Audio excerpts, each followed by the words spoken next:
Good morning ma, welcome to Alpha Online Education Commerce Theory part for the second year's English medium. The chapter that we are dealing with, that is the internal trade. So in the previous class, in the previous session we have discussed about the fixed retail market peers. So now we are going to discuss about the topics which are remain in that. Departmental stores. So departmental stores means generally bookstores. Those are called as departmental stores, where we can get more than 2 or 3 items. Those type of stores are known as departmental stores. So here we have advantages. It is established in a certain location. So departmental stores are generally established in a particular location, means they are not moving from one place to another place. They are fixed for a particular place. It sells different types of products under a single roof in a specialized manner. Yes, it will sell different types of products under a single roof. So if you go to the bookstall, you will observe different types of books will be there, different academic books will be there, from LKG to PG books and some engineering books. Okay, so there will be different types of books will be available, pens available, pencils, so many things are available, and these all things are available under the one single roof. Okay, under a single roof. Yes, it is convenient for the buyer. So it is convenient for the buyer, as he will reach to the particular departmental store. He can purchase all the things at a time. No need to move for different stores in order to purchase each and everything. So he can purchase all the things on in one particular store itself. It facilitates economics of large scale distribution. So these type of departmental stores will provide large scale of distribution. Okay, because the goods are very different types of goods or they are selling, so different number of customers will come and they will purchase different types of products. It helps in eliminating middlemen. So here no middlemen are involved. Directly to the shop, the customer will come and he will take those goods and he will vent. So in between these two, the customer, the buyer and the seller, there is no need of any kind of middlemen. Disadvantages: the operating cost of departmental stores are high. Okay, the operating cost, when you want to start an operating store, departmental store, the cost of the store, operating cost will be very high, means the starting cost. The size of the store is large and it may be difficult for the departments to draw personal attention. So the size of the store is very big, very large. So that's why they can't able to maintain personal relations with the customers. They can't able to pay attention to the customer needs. Okay, they will bring certain products and they will sell it, but they never pay attention to the customer needs. Yes, it required huge capital. The prices are usually high. So it required huge capital to start, and the prices are also usually very high in the departmental stores. Multiple stores. Next one is multiple stores. Multiple stores means these types of stores are generally started in more than one place. So those types of stores are known as multiple stores. Okay, so let us see the advantages of the multiple stores.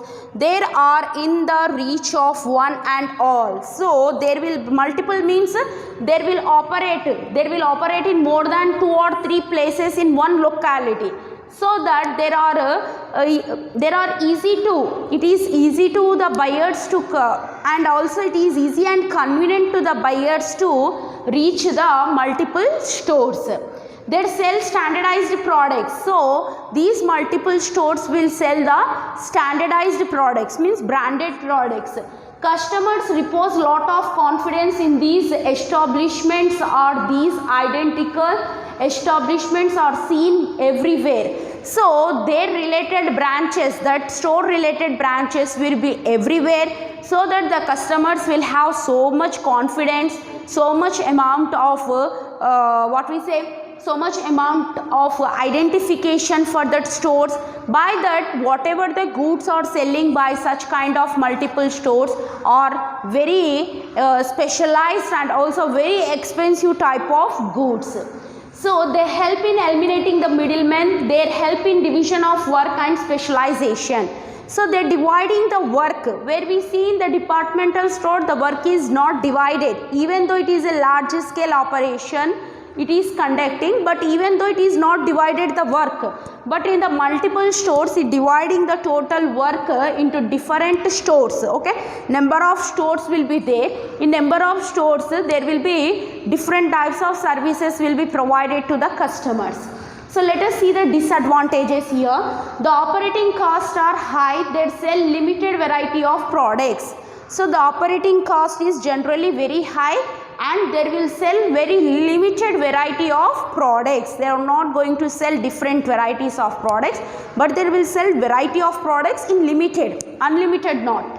They lack storage facility, so they don't have the proper storage facility. They required huge capital, so they required huge capital in order to start.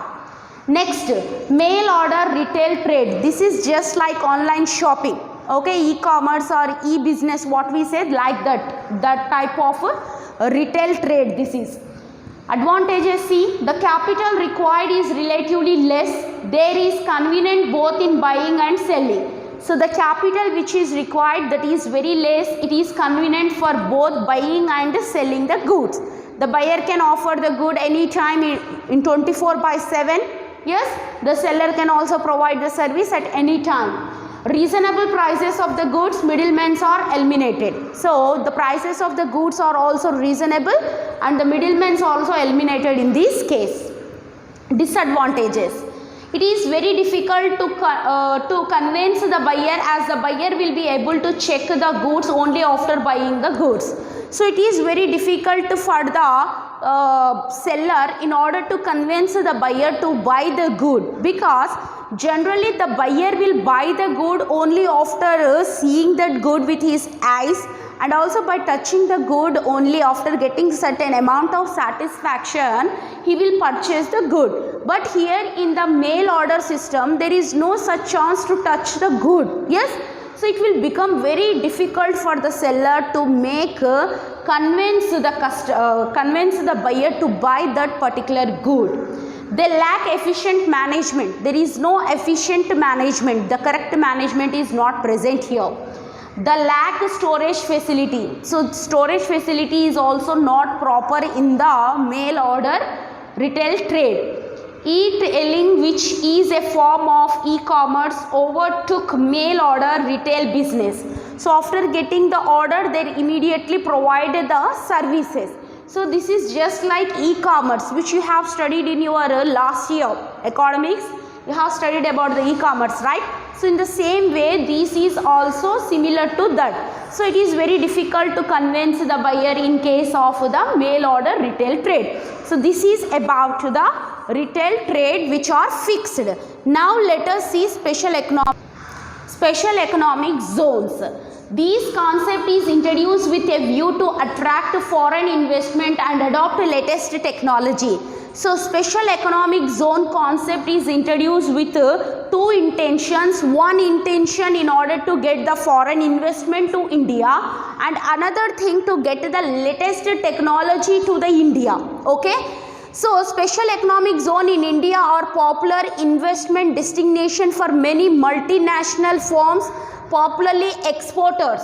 So it has become, these special economic zones have become a very important source for the multinational firms, means multinational companies. It has become a good platform for the multinational companies in order to export from these special economic zones. Why? Because in these special economic zones, the government is providing certain type of facilities so that the foreign companies can come to India to provide foreign investment. Along with that, they can bring the latest technology to the India. So India's special economic zones have become an important source and manufacturing destination for foreign investors also. So India's special economic zones has now become as a important source for both manufacturing and foreign investors, for manufacturing goods and also important source in order to get some type of benefits by doing business in those special economical zones.